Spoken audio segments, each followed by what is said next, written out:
So the Houston Rockets might be about to ruin their future and show everybody how to waste cap space. Why do I say this? Okay, cool. You basically control free agency. You've got the most free agent money available, I believe $60 million in cap space. And not only that, you're an attractive free agency destination for a veteran or players who are trying to get paid because you've got a mixture of great young talent and a great up-and-coming coach. But that doesn't mean you overpay players like Fred VanVleet. Now, this is exactly how you end up in a Tobias Harris contract situation where you've got an unmovable contract, a John Collins situation, or in a position where you're capped out and your team is kind of at its ceiling like the Washington Wizards. You don't overpay guys like Fred VanVleet. VanVleet will be a nice piece, but for $40 million, you might as well go after James Harden. It doesn't make any sense. James Harden is still a much better player than Fred VanVleet is. He knows the Houston area. I'm not for overpaying any of these guys, but if one guy is worth $40 million than the other, it's James Harden by far. Fred VanVleet is a nice player. He's also 6 feet tall. He also just came off a season shooting 38% from the field and 34% from three. Guys that are complaining that Jalen Green is inefficient.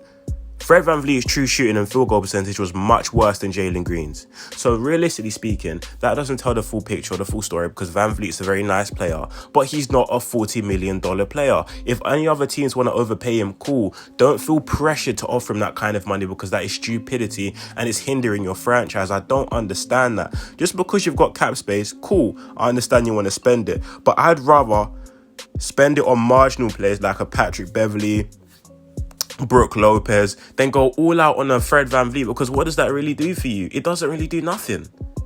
Like, let's be so serious now. Teams constantly make these mistakes and it constantly hinders them. Like, I don't understand this at all, why you would go for someone like this. Like, my biggest thing is, I understand you've made it clear that you want to contend or at least become a playoff team, but that doesn't mean sabotage your future.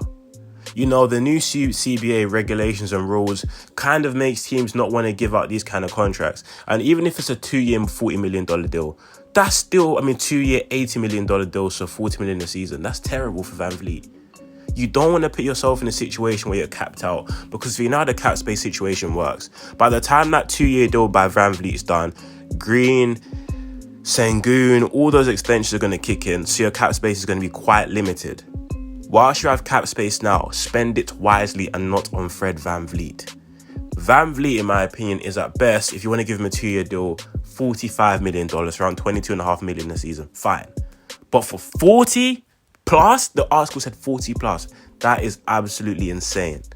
I'm not hating on Fred VanVleet. I think the Houston front office knocked the ball out of the park with this draft, and they've showed competency this offseason with the hiring of the firing of Steven Silas, or not picking up his option, hiring Ime Udoka, the draft, etc. But don't undo all that good work with this now.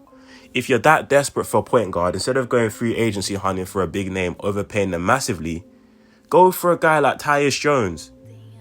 He's on the last year of his deal. He wants to be a starting point guard or have a bigger role. He can get that in Houston. Tyus Jones is only on $10 million a season. And what's that going to take? The Wizards are rebuilding. You have a guy like Josh Christopher who may not be in the rotation. That could literally be Josh Christopher and 3 second-round picks. Or maybe Josh Christopher and a heavily protected first-round pick. You can definitely get Tyus Jones for that. You don't need Fred VanVleet. I would rather have Tyus Jones, who's one of the most underrated point guards in the entire NBA, a very high-level point guard. Definitely a starting caliber point guard. When I mean high level, I meant starting caliber. And it's at a much lesser price than Fred VanVleet for $40 million.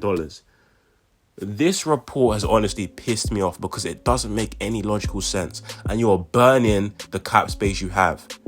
It's almost like they're trying to self-sabotage themselves for the future. Why would you even consider this? If Fred VanVleet does not want to be in the H, don't give him a stupid amount of money to force him to come. Almost, because you're tying his hands. He's not going to turn down that kind of money. If a guy does not want to be here and you're offering him a competitive contract based on what other teams are offering him, move on. Other teams are going to be offering Fred in a ballpark of $80 million to at most $25 million a season, which I still think is an overpay.